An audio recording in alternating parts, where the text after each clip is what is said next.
लंका में chat GPT समस्त बाधाओं को लांघते हुए श्री राम की सेना लंका की सीमा में प्रवेश कर चुकी थी। उनके योजन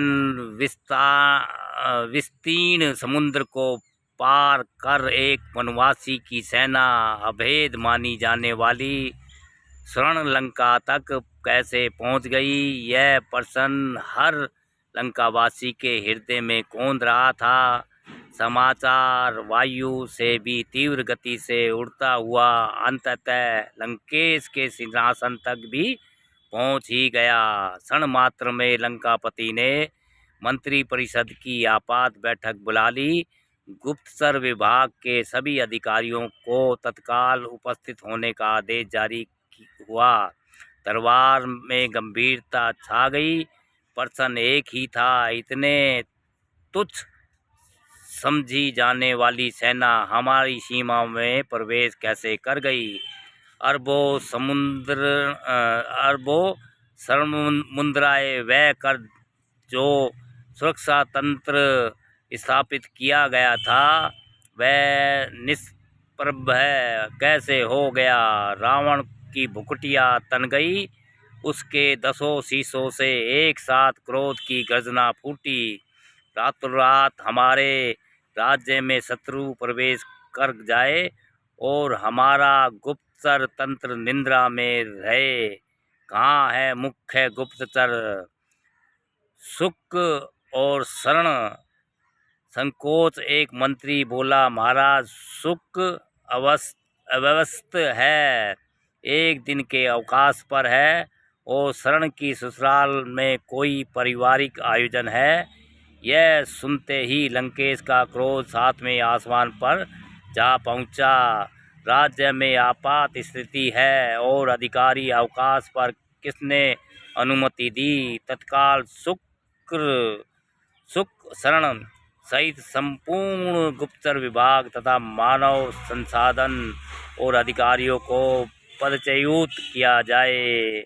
आदेश देकर रावण सभा से उठ गया, परंतु क्रोध शांति नहीं देता, समाधान चाहता है। अतः उसने तत्काल IT और AI विशेषज्ञों के साथ एक नई बैठक आरंभ की। एक चतुर सलाहकार ने सुझाव दिया, महाराज अब युद्ध प्रारंभिक ढंग से नहीं जीते जाते, तकनीकी ही नहीं सकती है।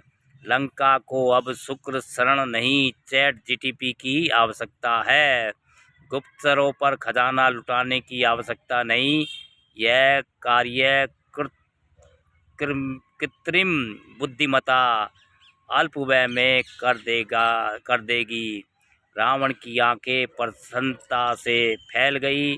उसके अधरों पर कुटिल मुस्कान तैर उठी। विस्तार से समझो यह चमत्कार कैसे होता है। शीघ्र ही एक क्रैश कोर्स शिविर आयोजित हुआ। रावण और उसके सेनापति डिजिटल ज्ञान से दीक्षित किए गए। स्वर्ण मंडित प्रांगण में पहली बार तलवारों की जगह चमकते हुए स्क्रीन दिखाई दिए। रावण अब आत्मविश्वास से परिपूर्ण था। उसे प्रतीत हुआ कि अब बिना शर्म केवल एक प्रॉम्प्ट लिखकर वह संपूर्ण वानर सेना का अंत कर देगा।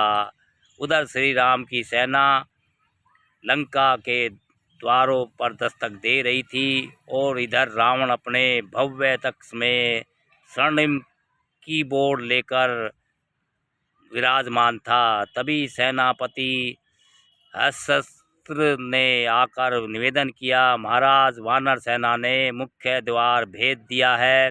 रावण ने हाथ उठाकर उसे रोका। शस्त्र उठाने की आवश्यकता नहीं, मैं अभी समाधान पूछता हूँ। उसने टाइप किया, बिना शारीरिक युद्ध के बंदरों की एक विशाल सेना को कैसे पराजित किया जाए? कुछ क्षणों तक स्क्रीन पर चक्र घूमता रहा। फिर उत्तर प्रकट हुआ।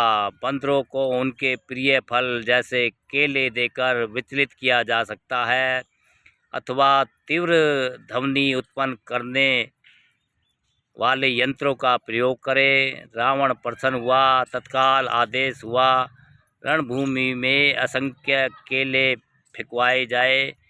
परिणाम वानर सेना ने भरपेट केले खाए, ऊर्जा से परिपूर्ण हुए और दुगने उत्साह से श्री राम का घोष करती हुई आगे बढ़ी।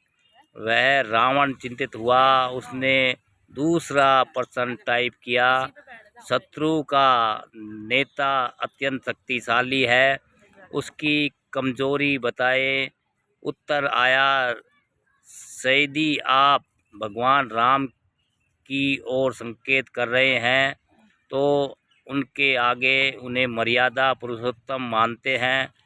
उनसे युद्ध करना कठिन है। युद्ध लंका की अव्यवस्था के लिए हानिकारक सिद्ध हो सकता है। रावण क्रुद्ध हो उठा, मुझे नीति प्रवचन नहीं, विजय चाहिए। तभी स्क्रीन पर लाल अंकों में संदेश उभरा, त्रुटि 4.4 नैतिकता उल्लंघन। मैं किसी भी जीवित प्राणी को हानि पहुंचाने या हिंसा से संबंधित निर्देश प्रदान नहीं कर सकता। क्रोध से तमतमाए रावण ने सभी विशेषज्ञों को देश निकाला दिया। तकनीकी साधन है, साध्य नहीं। रणनीति केवल एल्गोरिदा से नहीं बनती, वह अनुभव, साहस और धरातल की समझ से जन्म लेती है। व्यंग है दोस्तों, व्यंग लंका में जेपीटी। हाँ।